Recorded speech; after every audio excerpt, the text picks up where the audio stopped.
Ration card ఉన్న వారికి కేంద్ర ప్రభుత్వం బిగ్ షాక్ ఇచ్చింది. ప్రస్తుతం అందిస్తున్న రేషన్ కోటాలో కోత విధించింది. అంత్యోదయ అన్న యోజన కార్డు ఉన్న వారికి పంపిణీ చేస్తున్న రేషన్లో కొత్త నిబంధన తీసుకురాబోతోంది. ఇక నుంచి కుటుంబంలో ఒక్కో వ్యక్తి చొప్పున రేషన్ కూడా పంపిణీ చేయనున్నారు. ఒక్కో వ్యక్తికి 7 కేజీల బియ్యం లేదా గోధుమలు అందించనున్నారు. ఇప్పటి వరకు ఎంతమంది కుటుంబ సభ్యులు ఉన్నా నెలకు 35 కిలోలు ఉచితంగా అందించేవారు. కానీ ఇక నుంచి వ్యక్తి చొప్పున పంపిణీ చేయాలని నిర్ణయించారు. ఈ మేరకు జాతీయ ఆహార భద్రతా చట్టం 2013లో మార్పులు చేయాలని కేంద్ర ప్రభుత్వం భావిస్తోంది. ఇప్పటి వరకు కుటుంబ సభ్యుల సంఖ్యతో సంబంధం లేకుండా నెలకు 35 కిలోల రేషన్ అందించేవారు. అయితే కొత్త విధానంలో కార్డులో నెలకు ప్రతి వ్యక్తికి 7 కిలోల చొప్పున అందిస్తారు. 2 వ్యక్తులు ఉంటే 14 కిలోలు అందిస్తారు. అయితే 5 కంటే ఎక్కువ మంది ఉంటే 35 కిలోలు పంపిణీ చేస్తారు. కుటుంబానికి అందిస్తున్న గరిష్ట పరిమితి మాత్రం అలాగే ఉంటుంది.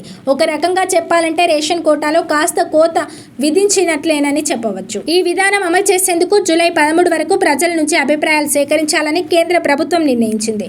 ఈ మేరకు చట్ట సవరణ బిల్లులపై నోటిఫికేషన్ జారీ చేసింది. ప్రతి వ్యక్తికి తగిన పరిమాణంలో మాత్రమే ఆహార ధాన్యాలు అందించడం కోసం ఈ మార్పులు చేసినట్లు కేంద్రం వెల్లడించింది. ఇక సాధారణ రేషన్ కార్డు ఉన్న వారికి నెలకు ఒక్కో వ్యక్తి 5 కేజీల చొప్పున కొనసాగనుంది.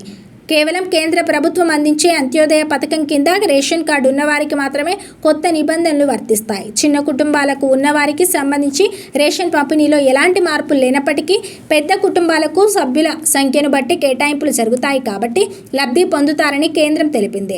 కుటుంబ ఆధారిత రేషన్ విధానం అత్యంత నిరుపేదలకు ఆదుకోవాలనే లక్ష్యంతో తీసుకొచ్చారు. అయితే కుటుంబ పరిమాణాన్ని బట్టి లబ్ధిదారుల మధ్య అసమానతలకు దారితీస్తోంది. దీంతో ఈ సవరణలు తెచ్చినట్టు కేంద్రం పేర్కొంది.